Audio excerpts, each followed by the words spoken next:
मर्द के लिए जायज नहीं कि वो औरत की जुबान से मिलाद भी सुने, नात भी सुने। मर्द के लिए जायज नहीं।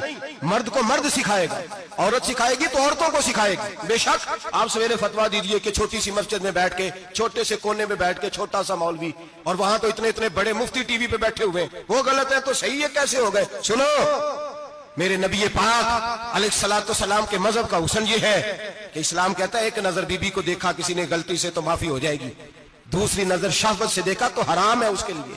वो पाकिस्तान का मौलवी हो या सऊदी अरब का शाह हो, किसी के लिए औरतों के बीच फिरना उठना बैठना जायज है?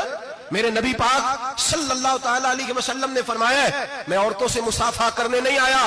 और मेरे नबी पाक सल्लल्लाहु अलैहि वसल्लम ने फरमाया, हुजूर फरमाते देखिए ना, कुत्ता बिल्कुल नापाक नहीं होता, कुत्ते का थूक नापाक होता है, या कुत्ता गीला हो जाए तो नापाक होता है, लेकिन खिंजीर सारा नापाक होता है, कुल नापाक है खिंजीर। नबी पाक ने फरमाया खिंजीर भी हो और गंद में लिथड़ा हुआ भी हो, पेशाब में लिथड़ा हुआ हो, गोबर में लिथड़ा हुआ हो, पखाने और फुजले में लिथड़ा हुआ खिंजीर खिंजीर हो, उसका जिस्म तेरे साथ टकरा जाए तो इतना बुरा नहीं जितना गैर महरम औरत का वजूद तेरे साथ टकरा जाए तो बुरा है। इस हद तक मेरे नबी पाक सल्लल्लाहु और गुंबद के मामले में फतवा देने वाले, या रसूल अल्लाह कहने पर कुफर का फतवा देने वाले और बड़ी बड़ी बातें करने वाले खामोश क्यों हो गए? या अय्युहल्लज़ीना आमनू ला तत्तखिज़ुल यहूद वन नसारा औलिया। रब फरमाता है यहूदियों और ईसाइयों को दोस्त ना बनाओ, ये तुम्हारे दोस्त हो सकते, ये तुम्हारे सज्जन हो सकते। जब अर्श का मालिक कह रहा है सज्जन नहीं हो सकते तो तू दोस्ती की बात कैसे बढ़ा रहा है? या रसूल अल्लाह हमारे सज्जन कौन हो सकते हैं?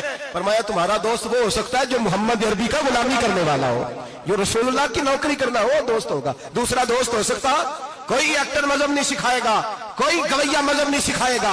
हजरत जनाब सैयदना जुनैद बगदादी, बगदाद के पीर से किसी ने पूछा था आज से 1100-1200 साल पहले, वो तो जमाना वैसे नेकी और परहेजगारी का था, कहा बाबा जी मर्द और औरत नेक हो, बगैर पर्दे के, बगैर हिजाब के, बगैर दीवार के बैठकर एक दूसरे को दीन सिखा सकते हैं? हजरत साहब बताइए, मर्द और औरत नेक हो तो बगैर पर्दे और हिजाब के एक दूसरे को दीन सिखा सकते हैं? तो हजरत जुनैद बगदादी फरमाने लगे सिखाने वाला हसन बसरी हो और सीखने वाली राबिया बसरी हो तो फिर भी बगैर पर्दे के बैठने की इजाजत नहीं। तो मुफ्ती साहब को इजाजत किसने दी? मौलाना साहब को इजाजत किसने दी? बड़ा वो नहीं होता जो टीवी पे ज्यादा आता है, बड़ा वो होता है जो रसूलुल्लाह के दीन पे अमल ज्यादा करता है। हजरत अब्दुल्लाह इब्न मसूद रदी अल्लाह ताला अन्हु फरमाते ज्यादा बातें करने वाला आलिम नहीं होता। हुजूर फिर आलिम कौन होता है? फरमाया पढ़ो कुरान, इन्नमा यख्शल्लाह मिन इबादिहिल उलमा। फरमाया बड़ा आलिम वो होता है जो अल्लाह से ज्यादा डरता है। इसलिए कि रब फरमाता है मेरे बंदों में से जो आलिम वो है जो अल्लाह से ज्यादा डरते हैं, खौफ रखते हैं। तो मेरे भाई रमजान मुबारक में बचना है, परहेज का वक्त है, तो कोई शख्स भी कोई शो ना देखे, मेरी मिन्नत है आप हज़रात, कोई शो ना देखे। औरत का तो पर्दा है तो हमें तो तमाशे पे लगा दिया गया। अजीब किस्म के एक्टर आ गए और मजहब सिखा रहे हैं। मेरी अपील है आपसे कि सहरी इफ्तारी के वक्त टेलीविजन बंद रखें। क्या चीज खोल के रखें? या कुरान खोल के रखें या रसूलुल्लाह का फरमान खोल के रखें।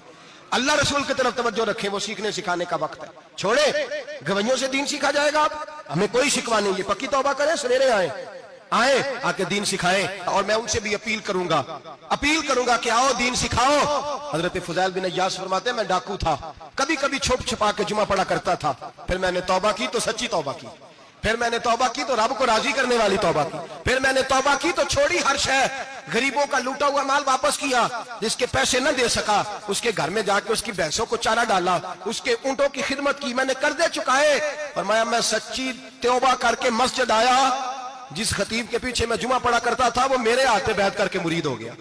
अल्लाह तबारक व तआला ने अपने बंदों के दिल मेरी तरफ फेर दिए, फिर तुम्हें उसमें इनाम देने की जरूरत नहीं पड़ेगी। फिर तुम कुटिया नशीन बन के भी दीन फैलाओगे तो अल्लाह उसमें तासीर पैदा फरमा देगा। तो रोजे का माना रुकना है। रोजे का माना बोलिए, रोजे का माना रुकना। किससे? झूठ से, गीबत से, बदी से, बदनिगाही, खाने पीने। रोजा किस पे फर्ज है? अमीरों पे के गरीबों पे? जी कहने ने मैं तो काम ही, मेरा तो काम ही मेहनत मजदूरी वाला, मैं कैसे रोजा रखूं? मैं तो दिहाड़ी लगाता हूं तो रोजा कैसे रखूं? मैंने नहीं किसी हदीस में पढ़ा कि रोजा वो रखे जो दफ्तर में बैठता है। सहाबा के जमाने में तो दफ्तर होते ही नहीं थे, किसी जगह नहीं लिखा हुआ रोजा वो रखेगा जो एसी में बैठता है, तब तो एसी थे ही नहीं। हजरत अबू बकर सिद्दीक रज़ी अल्लाह तआला अन्हु से लेकर जनाब बिलाल तक सारे अपने हाथ से काम करते, सारे अपने हाथ से काम करते, सारे। हजरत उमर फारूक रज़ी अल्लाह तआला अन्हु खलीफा वक्त होने के बावजूद माले गनीमत के ऊंट चढ़ने जाते थे तो चरागाह में छोड़ने में जाते थे, लेने भी आते थे वापस। सारे लोग अपने हाथों से मुशक्कत वाले काम करते। हजरत बिलाल मजदूरी करते, सलमान फारसी मजदूरी करते, मिकदाद मजदूरी करते, सहाबा मजदूरियां करते, रोजे रखते। और रमजान के जाने का वक्त होता तो दर रसूल पे खड़े होकर अर्ज करते, महबूबा दिल नहीं भरा, दिल करता है कभी रब सारा साल ही रोजे रखा करे, सारा साल रमजान दे तो हम सारा साल रोजे रखने को तैयार है। जज्बा था, ताकत थी, हिम्मत थी। आज नौजवान लड़का है, कहता है मुझसे भूख बर्दाश्त नहीं होती। मेरे भाई, रब बीमारी ला देना, अल्लाह से दुआ मांगे, अल्लाह शिफाए अता फरमाए, और दुआ करें अल्लाह आजमाए से महफूज फरमाए। आप यकीन करें, मैंने लोगों को देखा है, हलक से कतरा नहीं उतरता, खुराक की नाली लगी हुई है, आला गिज़ाएं पकी हुई पड़ी है, अर्श का मालिक कहता है मैं तेरे हलक से गुजरने नहीं दूंगा, कानून बन गया। मैंने देखा है ड्रिप पे लोग जिंदा है, बोतल लगी हुई है, ग्लूकोज की, गुजारा चल रहा, आला गिज़ाएं पड़ी है, लाखों रुपया तिजोरी में पड़ा है। मालिक कहता है तू नहीं खा सकता, तो वो खाने नहीं देता, नहीं खाने देता। एक शख्स यूरोप के इलाके का, मैं किसी कालम नवीस का पढ़ रहा था, वो कहता मेरी खरबों में जायदाद है,